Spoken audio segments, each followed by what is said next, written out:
Waktu kebersamaan itu harus dihargai. Hari ini Tamara melaluinya seperti biasa. Saat pulang dari kerjanya, ia langsung pulang dengan Ray. Lalu di tengah perjalanan, Tamara berubah pikiran dan mengajak Ray makan malam bersama.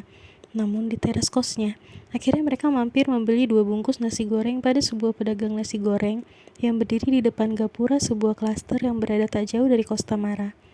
Klaster ini kok sepi banget ya, Ray? Apa nggak selesai dibangun atau gimana? Tanya Tamara pada Ray. Ia pikir Ray pasti mengetahuinya karena Ray kan asli dari kota ini. Sebenarnya udah selesai kok sayang. Sempat ditempatin juga sama orang-orang, jawab Ray. Tapi kok sekarang begini? Masa mereka pindah serempak? Tanya Tamara heran. Kemudian ia berbisik pada Ray. Apa jangan-jangan developernya bermasalah? Tanya Tamara curiga. Ray terkekeh karena menyaksikan ekspresi Tamara yang menduga-duga seperti itu. Wajah curiga sekaligus kepo. Bukan sayang, awalnya udah cukup banyak yang menempati klaster ini. Lalu suatu hari, terjadi perampokan massal di beberapa rumah. 2 atau 3 rumah gitu. Dan semua penghuni rumah itu terbunuh. Serem kan? Akhirnya semua orang di sini memutuskan pindah. Karena siapa sih yang gak takut kalau tetangga mereka meninggal terbunuh, satu keluarga pula. Dan gak cuma satu rumah loh.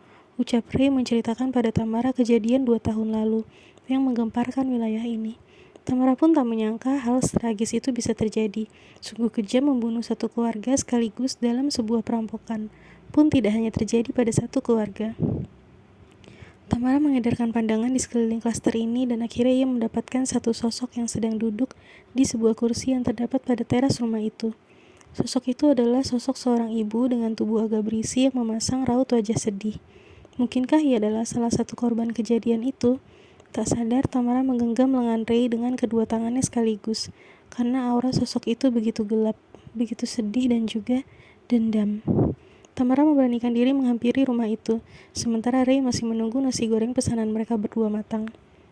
Sosok itu kini menatap marah pada Tamara, lebih karena keterkejutannya, mendapati Tamara yang bisa melihatnya dan tak takut padanya, malah menghampirinya. Mau apa kamu? Suruhnya dengan suara parau. Saya, Tamara. Ucap Tamara sambil mengulurkan tangannya. Sosok itu menggeleng kasar, seperti tidak sudi menyambut Tamara. Nama ibu siapa? Tanya Tamara. Hilda, jawabnya ketus. Wajahnya masih terlihat marah, namun ia mau menjawab pertanyaan Tamara. Maka Tamara memutuskan untuk duduk di samping ibu itu, masih pada satu kursi yang terletak di teras rumah itu. Ibu tinggal di sini? Tanya Tamara mengawali pembicaraannya. Ya, jawab ibu itu singkat dan masih dengan nada ketus. Maaf, apakah ibu korban dari peristiwa tempo hari? Tanya Tamara hati-hati. Ibu itu langsung bangkit dari duduknya, berdiri, kemudian mendekati Tamara dan mencengkram kerah baju Tamara. Kau tahu, aku kehilangan 4 anakku. Mereka dibunuh di depan mataku. Itu lebih menyakitkan daripada kehilangan nyawaku. Seru ibu itu sangat kasar dan penuh amarah. Tamara menyentuh tangan ibu itu, berusaha mentransfer energi positif agar ibu itu tidak marah-marah seperti ini, karena wajahnya lumayan menakutkan. Namun seperti biasa yang terjadi, saat Tamara menyentuh tangan dari suatu sosok, maka ia bisa melihat ke dalam potongan-potongan ingatan sosok itu. Ia melihat bahwa sosok ibu itu adalah seorang ibu yang juga adalah wanita karir. Ia memiliki 4 orang anak, 2 laki-laki dan 2 perempuan.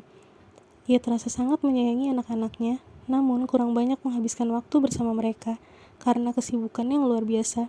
Dalam penglihatan ingatannya, sosok Hilda itu sering merasakan amat sedih karena terus-menerus dipersalahkan oleh pihak keluarganya karena ia mempercayakan kedua anaknya di tangan seorang pengasuh. Beberapa keluarganya juga kerap kali mempersalahkannya dan mengatakan bahwa ia adalah bukan sosok seorang ibu yang baik karena tidak merawat anaknya sendiri. Namun Hilda tetap pada prinsipnya untuk berusaha membahagiakan anaknya dengan materi, dan dia terlalu asik bekerja dalam mengejar materi tersebut. Tanpa ia sadari, ia banyak kehilangan momen-momen pertama anak-anaknya. Ia hampir selalu tidak sempat menghadiri lomba-lomba yang diikuti anak-anaknya, tidak bisa mengambil rapot anak-anaknya, dan ketika ia menyadari hal itu, sudah terlambat. Ia sama sekali tidak bisa mengurangi waktu kerjanya. Jadi seakan-akan ia lebih mengutamakan pekerjaan. Padahal sesungguhnya ia menjalani semua itu dengan hati yang sangat sedih karena terpaksa harus jauh dari anak-anaknya. Setiap weekend ia selalu menghabiskan waktu dengan mereka. Ia akan sangat memanjakan anak-anaknya dengan hadiah dan juga mengajak mereka kemanapun mereka mau. Namun jika hari sudah berjalan normal kembali, ia kembali menyerahkan anak-anaknya pada pengasuh dan dia kembali sibuk bekerja. Hingga tibalah pada hari di mana tragedi itu terjadi. Malam itu Hilda sekeluarga telah tertidur. Lalu tiba-tiba ia mendengar ada sebuah suara. Ternyata pintu rumahnya tengah dirusak. Dan masuklah beberapa orang dengan baju serba hitam. Mereka bertanya di mana keluarga itu menyimpan uang cash yang mereka miliki. Hilda dan suaminya mengatakan. Lalu mereka menanyakan, apakah keluarga itu memiliki perhiasan yang mereka simpan di rumah itu? Akhirnya Hilda mengambilkan perhiasan yang ia simpan di lemari dalam kamarnya dan ia serahkan juga ke perampok itu. Dan mulailah setelah itu suaminya mencoba mengusir perampok itu, melakukan perlawanan. Terdengar suara perkelahian dari kamarnya. Akhirnya Hilda mencoba melihat keadaan suaminya. Namun saat ia baru saja memasuki kamarnya, ia menemukan suaminya sudah dalam keadaan tewas dengan banyak luka tusukan. Setelah itu, Hilda pun mereka ruda paksa. Anak-anak Hilda menangis.